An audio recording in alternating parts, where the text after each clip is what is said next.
கர்த்தருடைய பரிசுத்த நாமத்திற்கு மகிமை உண்டாவதாக. சந்தோஷமாக சமாதானமாக இருப்பீர்கள் என்று கிறிஸ்து இயேசுவுக்குள் நான் நம்பிக்கையோடு விசுவாசிக்கிறேன்.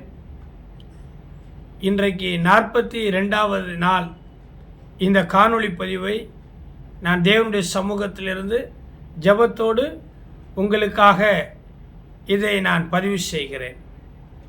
இன்றைக்கு யோபு 42ஆம் அதிகாரம் 12வது வசனத்திலிருந்து பேசும்படியாய் என் இருதயத்தை தேவன் திறந்தார், என் சிந்தையை அவர் தூண்டினார். யோபுடைய வாழ்க்கை நமக்கு ஒரு பாடம்.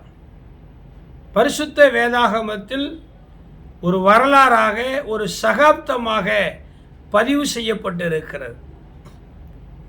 இதை படிக்கிற இந்த வசனங்களிலிருந்து சில செய்திகளை எடுத்து பரிசுத்தவான்கள், போதக பிதாக்கள் விசுவாசிகளுக்கும் போதகர்களுக்கும் போதிக்கும் பொழுது நம்முடைய வாழ்க்கைக்கு இது இன்றியமையாததாக ஒரு பாடமாக இருக்கும். ஊத் அப்படிங்கிற ஒரு தேசம், அந்த தேசத்தில் வாழ்ந்த ஒரு மனிதன் யோபு. 2 எழுத்து யோபு.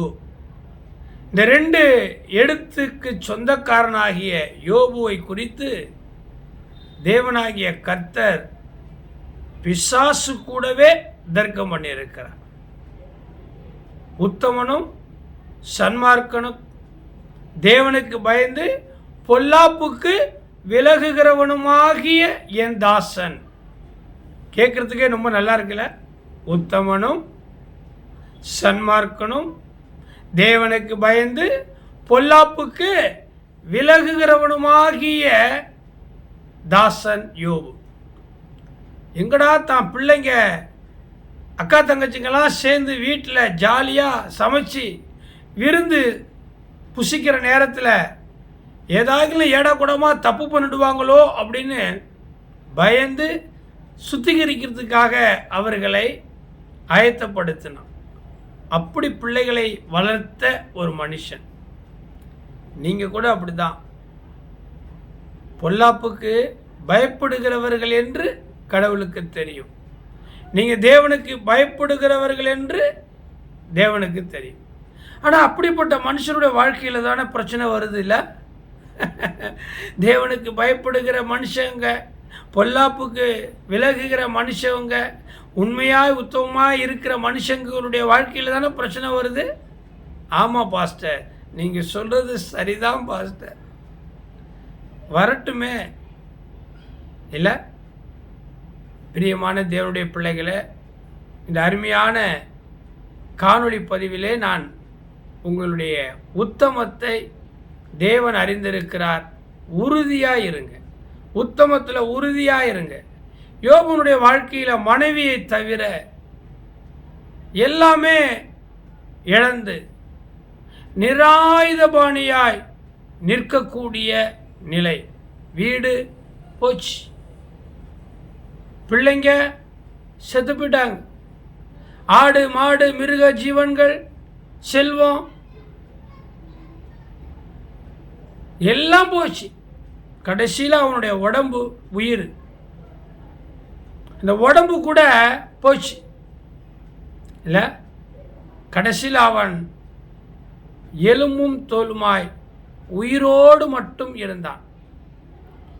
பாருங்க, அப்படிப்பட்ட ஒரு நிலைமை ஒருவேளை இந்த செய்தியை பார்க்குற விசுவாசிகள், ஊழியக்காரர்களுக்கு வந்திருக்கலாம். 100 விசுவாசி இருந்துச்சு பிரதர், எல்லாம் போயிடுச்சு பிரதர். சத்தியம் சத்தியம் சத்தியம்னு சத்தியத்திலையும் உத்தமத்திலையும் உறுதியாக இருந்தார் எங்கள் வீட்டுக்காரு பாஸ்டர். ஆனால் விசுவாசிங்களுக்கு அது புரியலை, பிடிக்கலை, முறுமுறுத்துக்கிட்டு கோச்சிக்கிட்டு அக்கம் பக்கத்தில் இருக்க சபைக்கு போயிட்டாங்க. இப்போ 2 பேர் 4 பேரை வச்சுக்கிட்டு நாங்கள் தோத்திரம் பண்ணிக்கிட்டு இருக்கிறோம். பயப்படாதீங்க, பயப்படாதீங்க. நீங்கள் அந்த உத்தமத்தில் இருங்க. சபையில் விசுவாசிகள் நிறைய இருக்கிறது தேவனுக்கு பிரிய நினைக்கிறீங்களா? ஆமாம், 2 கைப்பிடி நிறைய அள்ளுவதை பார்க்கிலும் அமைச்சலோடு ஒரு கைப்பிடி. ஆண்டவருக்கு தெரியும், ஊர் உலகத்துக்கு தான் பெரிய சபை, சின்ன சபை, பெரிய குடும்பம், சின்ன குடும்பம், பணக்காரன், ஏழை, படித்தவன், படிக்காதவன்.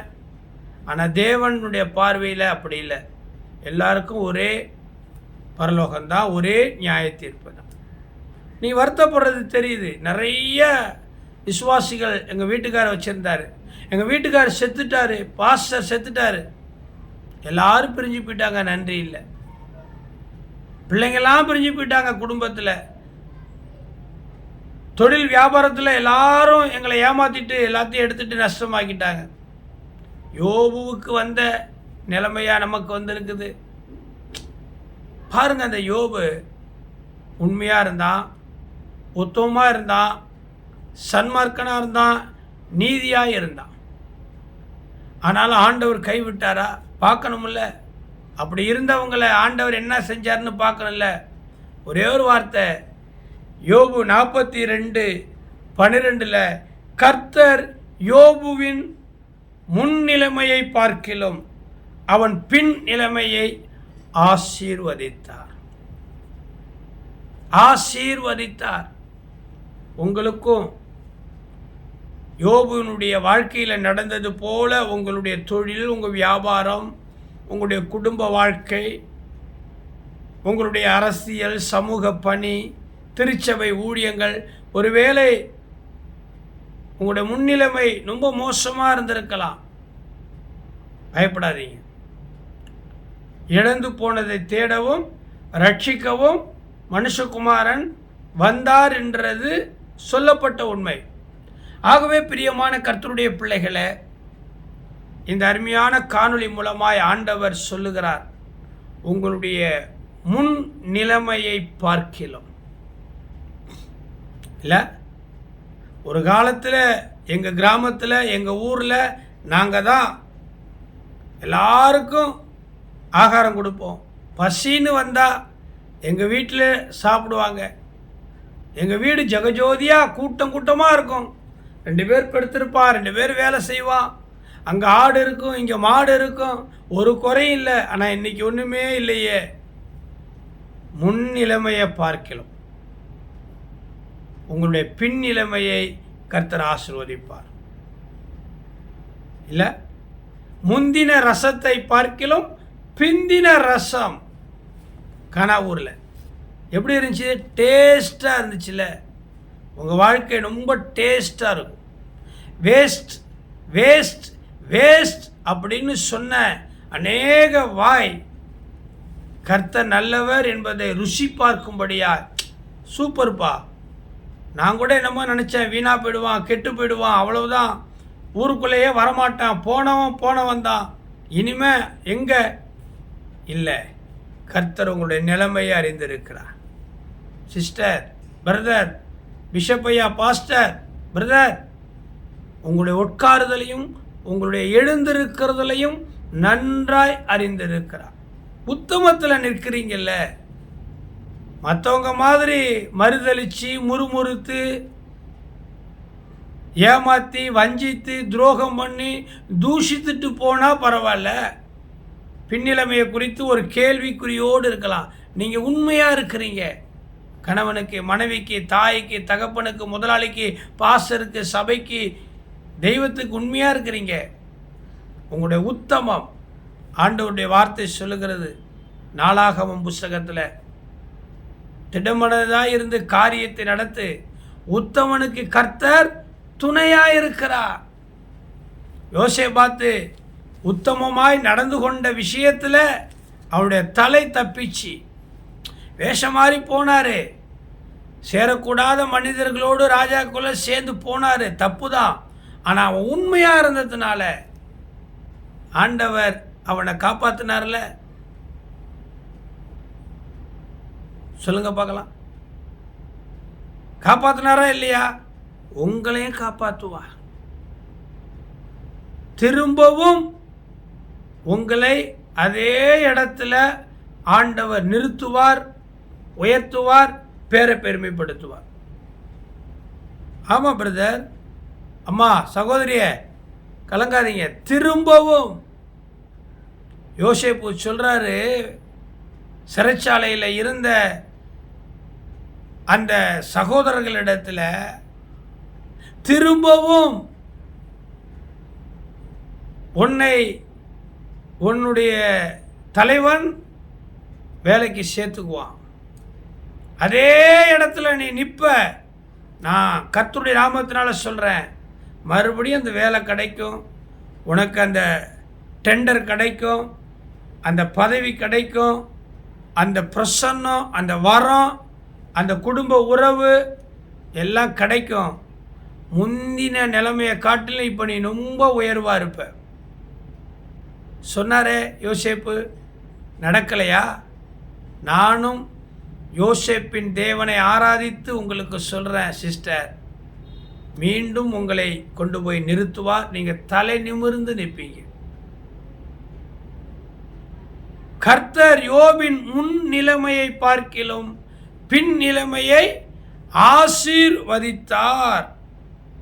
14,000 7க்கு 14,000, 6,000 3,000க்கு 6,000, 1000 1000, 500 500. இழந்ததெல்லாம் கொஞ்சம், திரும்ப பெற்றுக்கொண்டதெல்லாம் double double double double portion, இரட்டிப்பான நன்மை.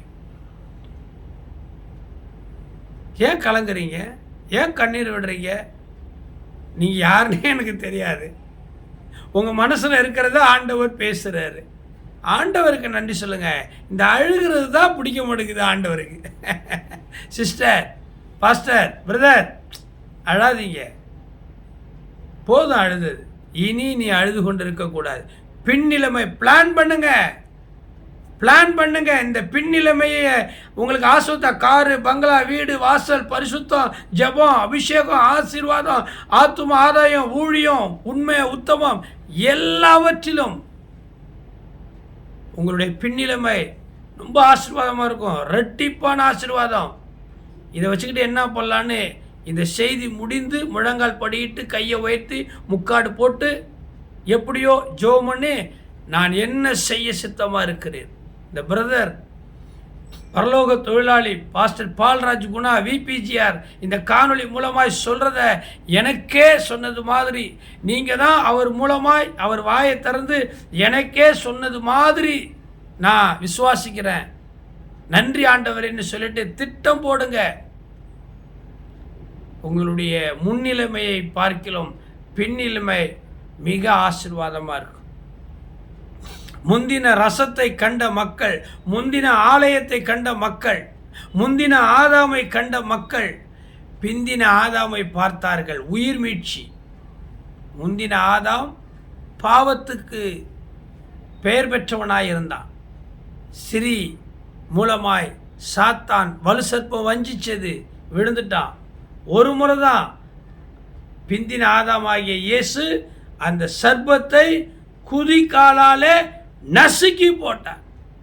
இயேசு அந்த சர்ப்பத்தின் ஆவியை நசுக்கினார், அதனுடைய தலையை நசுக்கினார்.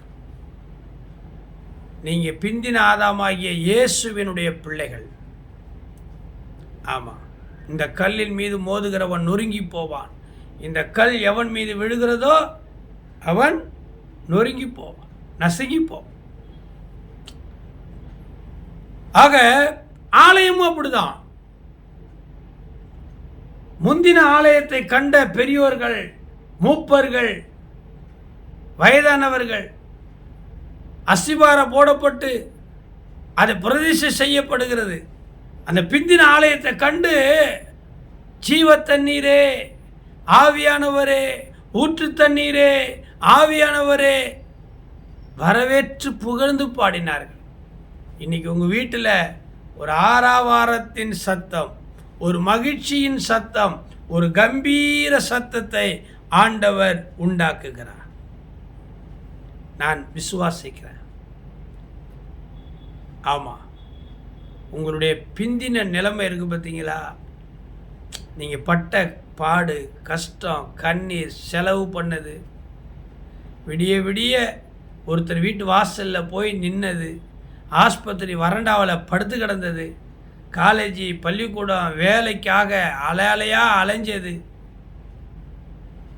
தூங்காமல் ராத்திரியெல்லாம் புலம்புனது, இன்னைக்கு எல்லாவற்றுக்கும் ஆண்டவர் உங்களுக்கு யாவையும் செய்து முடிக்க போகிறார். இந்த காணொளி பதிவு சாட்சி. ஆமாம் சிஸ்டர், ஆமாம். ஃபோன் பண்ணி ஜெபம் பண்ணிக்கிட்டீங்கல்ல.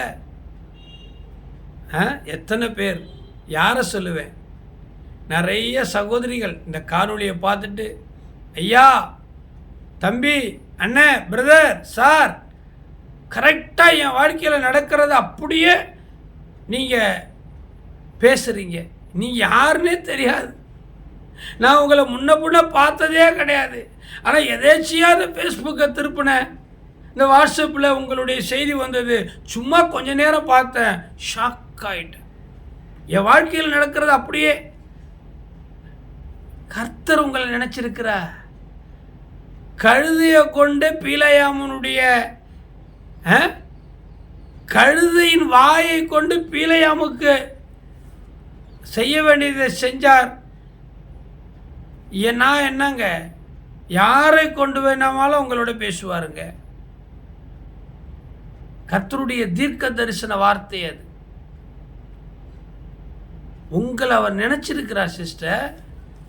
உங்களுடைய கண்ணீர் அவருடைய துருத்தியில் பிடித்து வைக்கப்படுறது. எத்தனை நாள் என் பிள்ளை அழுதுகிட்டு இருப்பான், எத்தனை நாள் என்னுடைய ஊழியக்காரன் வேதனைப்படுவான், எத்தனை நாள் என்னுடைய மகள் இவ்வளவு உபத்திரவத்தை தாங்க முடியும். கொஞ்சம் ரெஸ்ட், கொஞ்சம் மகிழ்ச்சி. துன்பத்தை கண்ட வருஷங்கள், உபத்திரவத்தில் நடந்து வந்த வருஷங்களை ஆண்டவர் நினைத்து உங்களை ஆசீர்வதிக்கிறார். கர்த்தர் யோபின் பின் நிலையை ஆசீர்வதித்தார். சாராளுடைய முன்னிலைமையை பார்த்தீங்களா? ஆகாருடைய முன்னிலைமையை பார்த்தீங்களா? அன்னாளுடைய முன்னிலைமையை பார்த்தீங்களா? ராகேல், யாரை வேணாலும் எடுத்துங்க, எல்லாருடைய வாழ்க்கையிலையும் ஸ்டார்டிங் கொஞ்சம் ட்ரபுள். பைக்கு ஸ்டார்ட் ஆகாது, உதச்சி பார்ப்போம், ஸ்டார்ட் ஆகாது. Starting trouble. பிக்கப் ஆச்சுன்னா ஆக்சிலேட்டரை கொடுத்துட்டு உங்களுக்கு ஒரு ஸ்டார்டிங்கில் ட்ரபுள் இருந்துச்சுல, அசட்டை பண்ணாதீங்க. எதை? ஆரம்பமான அற்பமான ஆரம்பம் அற்பமாக இருக்கும். எல்லாருக்கும் ஆரம்பம் நல்லா இருக்குன்னு சொல்ல முடியாது. எடுத்த உடனே சில பேர் டாப் கீரில் போட்டு போவாங்க, அது அவங்களுக்கு. உங்களுக்கு ஒரு வேளை அற்பமாக இருக்கலாம் அந்த ஆரம்பம், அசட்டை பண்ணாதீங்க. அழைத்தவர் உண்மை உள்ளவர், தொடங்கினவர் முடிவு பரியந்தம் உங்களை கொண்டு போய் சேர்ப்பார். இந்த காணொளி மூலமாய் நான் உங்களுக்கு சொல்லுகிறதாவது, உங்களுடைய பின் இளமை ரொம்ப ஆசீர்வாதமாக இருக்கும். ஆமாம், இரண்டாவதாக ஒரு திருமணத்தை நீங்கள் பண்ணியிருக்கிறீங்க. முந்தின திருமணம் நீங்கள் விரும்பினது மாதிரி இல்லை, விதவை ஆயிட்டீங்க, அல்லது விவாகரத்து ஆகி வாழ்க்கை ஒப்பந்தம் முறிந்து வேதனையோடு இருக்கிறீங்க. நினச்சி பார்க்கவே முடியல சார், எனக்கு நடந்தது கல்யாணமா, அது நரக வேதனை, ஒரு சந்தோஷம் கூட இல்லை சொல்லியிருப்பீங்க. இந்த ரெண்டாவது திருமணம், நான் அநேகருக்கு ரெண்டாவது திருமணம் பண்ணுறதுக்காக இயேசுவினிடத்தில் ஜெபித்து முயற்சித்து வருகிறேன்.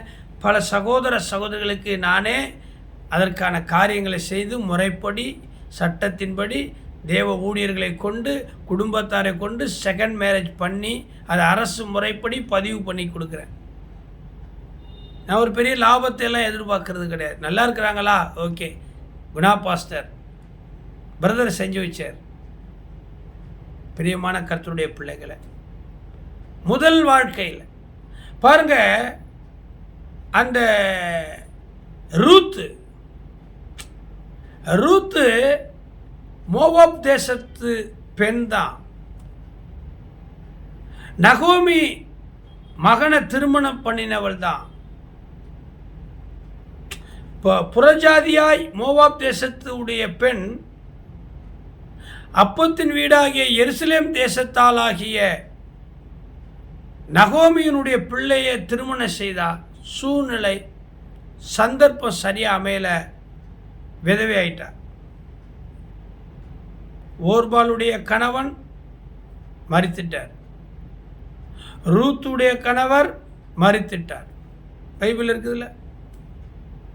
இப்போ இந்த ரூத் எடுத்துக்கல, முதல் வாழ்க்கை, ஒரு குழந்தை இல்லை, ஹனிமூன் போயிருப்பாங்களா தெரியாது, பிக்னிக் போயிருப்பாங்களா தெரியாது, எங்கேயாகிலும் ஜாலியாக கணவன் மனைவி போய் எதையாகிலும் வாங்கி சாப்பிட்டு உடுத்தி அனுபவிச்சிருப்பாங்களா தெரியல, நம்மளுக்கு ஒன்றும் தெரியல, வேதத்தை சொல்லப்படல. ஆனால் விதவை. ரெண்டாவதாக அவன் மாமியார் நகோமி மருமகளை பார்த்து சொல்கிறா, ஏம்மா என் பின்னாடியே வர்ற, என் சாமியே கும்பிட்ற, நான் இருக்கிற இடத்துலையே நீ இருக்கிற, உனக்கு சௌக்கியத்தை தேடாமல் இருப்பேனோ. யார்? மாமியார். நல்ல மாமியார்ல. உங்கள் மாமியார் எப்படி? எங்கள் மாமியார் இருக்கிறாளே பயங்கர ராட்சசி, திமுரு பிடிச்சவ அப்படின்னு சொல்கிறீங்களா?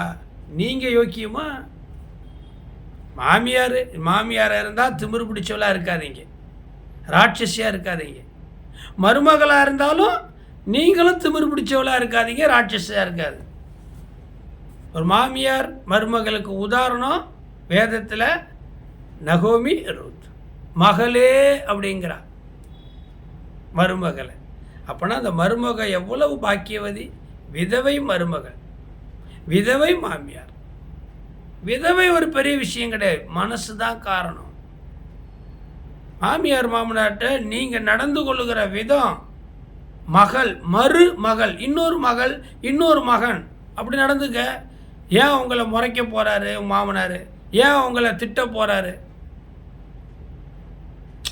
புரியுங்களா? நம்ம நடந்துக்கிற விதம். உன்னுடைய வழி கர்த்தருக்கு பிரியமாக இருந்தால் சத்துருவினுடைய சரிகட்டத்திலையும் காண முடியும் இல்லையா? சரி, இருக்கட்டும். நான் இப்போ அந்த டாபிக்கு போகல. உங்கள் பின்னிலைமையை குறித்து ஆண்டவர் சொல்கிறார். அப்போ அந்த அம்மா சொல்கிறாங்க, மருமகள் ஆகிய ரூத்தை பார்த்து, மகளே உனக்கு ஒரு சௌக்கியத்தை நான் தேடாமல் இருப்பேனா? உனக்கு ஒரு நல்ல வாழ்க்கையை நான் அமைச்சு கொடுக்காமல் இருக்க முடியுமா? என் மகன்தான் ஏதோ துரதிர்ஷ்டவசம், ஆண்டவர் பேச்சை கேட்கல, பஞ்சம் அப்படின்னு நினச்சி இங்கே வந்துட்டேன், வந்த இடத்துல செத்து போயிட்டான், நீ விதவி ஆகிட்ட, இன்னொரு மருமக ஓடி போயிட்டா, உனக்காகில ஒரு நல்ல வாழ்க்கையை நான் ரெண்டாம் தரம் அப்படின்னு சொல்லி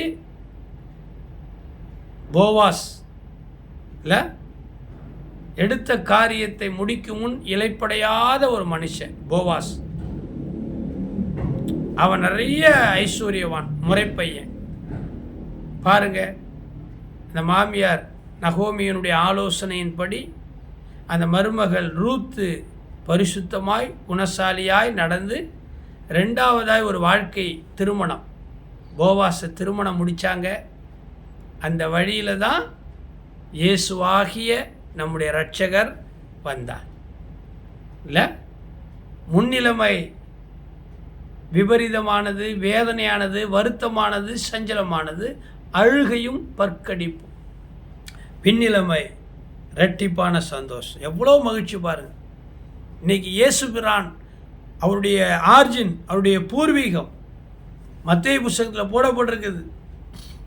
அதை ஒரு விட்டு வாசிப்புமா? பின்னிலைமையை பாருங்களேன், எப்படி சொல்லப்படுறது பாரு. ஆபிரகாமின் குமாரனாகிய தாவீதின் குமாரனான இயேசு கிறிஸ்துனுடைய வம்ச வரலாறு. ஆபிரகாம் ஈசாக்கை பெற்றான், ஈசாக்கு யாக்கோபை பெற்றான், யாக்கோபு யூதாவையும் அவன் சகோதரையும் பெற்றான், யூதா பாரேசையும் சாராய தாமாரிடத்தில் பெற்றான், பாரேஸ் எஸ்ரோமை பெற்றான், எஸ்ரோம் ஆராமை பெற்றான், ஆராம் அமினதாபை பெற்றான், அமினதாப் நகசோனை பெற்றான், நகசோன் சல்மோனை பெற்றான், சல்மோன் போவாஸை ராகாபினிடத்தில் பெற்றான். யார் ஹீரோ? போவாஸ். இல்லை, பின் நிலைமை. யாருடைய பின் நிலைமை? ரூத்துனுடைய பின் வாழ்க்கை. எப்படி சொல்லுது பாருங்க. சல்மோன் போவாஸை ராகாபினிடத்தில் பெற்றான். போவாஸ் ஓபேத்தை ரூத்தினிடத்தில் பெற்றான். அப்பா, முந்தின ரசம் மரிச்சு போச்சு, கெட்டு போச்சு. முந்தின ஆலயம் துக்கம், துயரம், வேதனை, புலம்பல் சரியில்லை. முந்தின ஆதாம் சர்ப்பத்தினால வஞ்சிக்கப்பட்டு பாவ மனுஷனாயிட்டான். ஆனால் பிந்தின ரசம் ருசி, பிந்தின ஆலயம் மகிமை, பிந்தின ஆதாம் இரட்சகர்.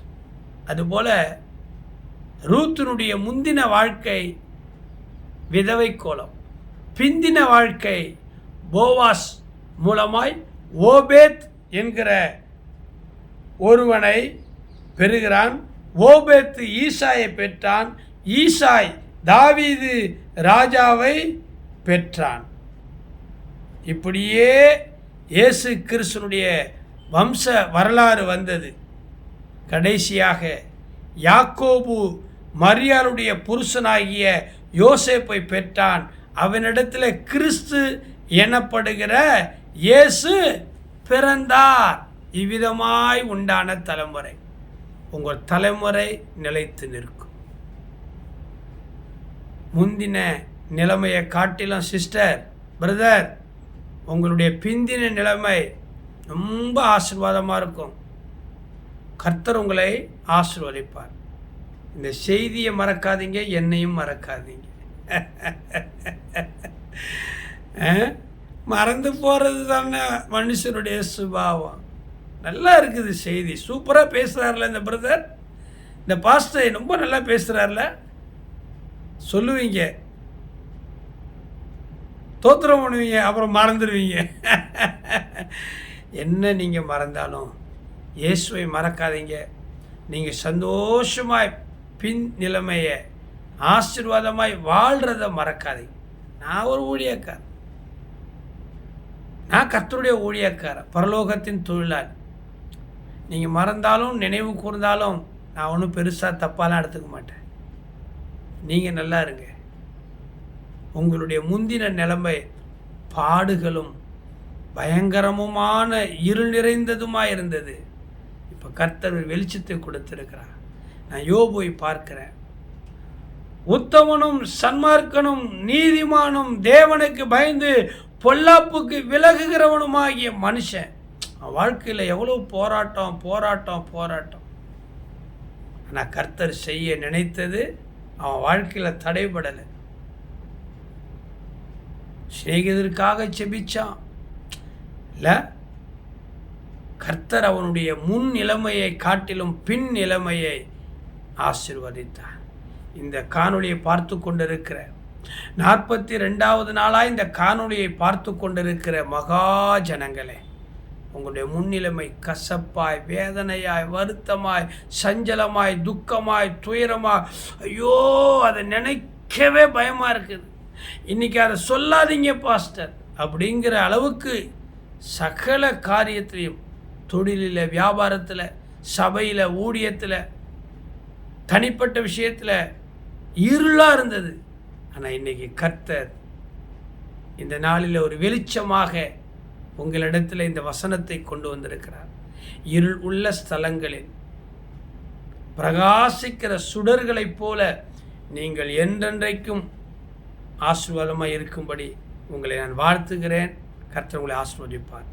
நாளைக்கு இன்னொரு காணொளி பதிவு மூலமாய் உங்களுடைய பின் நிலைமை ரொம்ப ரொம்ப ரொம்ப ரொம்ப டாப் மோஸ்டில் இருக்க இறைவன் உதவி செய்வார். கர்த்தர் எனக்காக யாவையும் செய்து முடிப்பார். God bless you.